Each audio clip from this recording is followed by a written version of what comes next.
코로나19 관련해서 국내 소식 몇 가지 더 전해드립니다. 첫 번째 키워드부터 열어보겠습니다. 네, 대한항공 인천에서 오사카 노선 재개라는 소식인데요. 대한항공이 코로나19 여파로 중단했던 인천과 일본 오사카 노선의 운항을 6개월 만에 재개하기로 했습니다. 대한항공은 오는 30일부터 매주 수요일 인천에서 오사카 노선의 정기편 운항을 재개한다고 밝혔습니다. 대한항공 측은 환승객 및 화물 수요가 늘어나는 점을 고려해서 운항을 재개한다고 말했는데요. 일본 정부는 올해 3월 코로나19가 확산하자 한국인의 입국 공항을 도쿄와 오사카 두 곳으로 제한했는데요. 이에 따라 대한항공도 인천에서 도쿄 노선을 제외한 다른 노선의 운항을 중단해온 바 있습니다. 네, 두 번째 키워드입니다. 인천공항 면세점 신규 사업권 모두 유찰이라는 키워드입니다. 이 코로나19 여파로 면세점의 상황이 좋지 않은 가운데 인천국제공항 제1터미널 면세점 신규 사업권 6개가 모두 유찰됐습니다.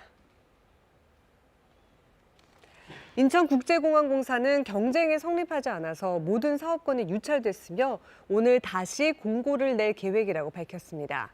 이번 입찰에는 대기업 사업권 4개와 중소, 중견기업 사업권 2개가 나왔는데요. 구역별로 보면 화장품, 향수 판매 구역에 입찰 참여 업체가 없었고요. 대기업 사업권이나 중소, 중견기업 사업권 역시 한 곳만 입찰에 참여한 것으로 알려졌습니다. 네, 다음 키워드 볼까요? 주한미군 무증상 20일 지속, 양성 나와도 격리 해제라는 소식입니다. 주한미군이 코로나19 확진자의 격리 해제 요건을 변경했습니다. 주한미군 사령부는 어제 코로나19 확진자 중에서 무증상 상태가 20일 동안 지속될 경우 추가 검사에서 양성이 나와도 격리를 해제할 방침이라고 밝혔습니다.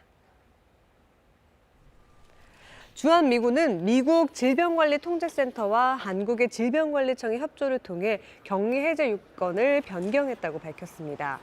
권준욱 중앙방역대책본부 부본부장은 대개 20일 이후 PCR 검사에서 양성이 나오더라도 이는 바이러스의 죽은 입자들이 나오는 것으로 입증됐다고 말했습니다. 네, 마지막 키워드 살펴볼까요? 제주 추석 연휴 방역 고삐 된다라는 키워드입니다. 코로나19 재확산의 고비로 여겨지는 추석 연휴를 앞두고 제주도가 바짝 긴장하고 있습니다. 정부의 고향 방문, 여행 자제 권고와는 달리 제주 방문 관광객 규모 예상치가 심상치가 않기 때문입니다. 제주도 관광협회는 추석 연휴가 시작되는 오는 30일부터 다음 달 4일까지 하루 평균 예상 제주 방문객이 3만 9천 명을 넘을 것으로 예상하고 있습니다. 약 20만 명 규모인데요. 제주도는 이번 주 26일부터 연휴 방문객이 제주도를 찾을 것으로 보고 약 30만 명을 예상치로 잡았습니다. 제주도는 추석 연휴 때 방문객 모두를 대상으로 마스크 착용 등 방역 수칙을 의무화하는 특별 행정 조치를 내리기로 했습니다.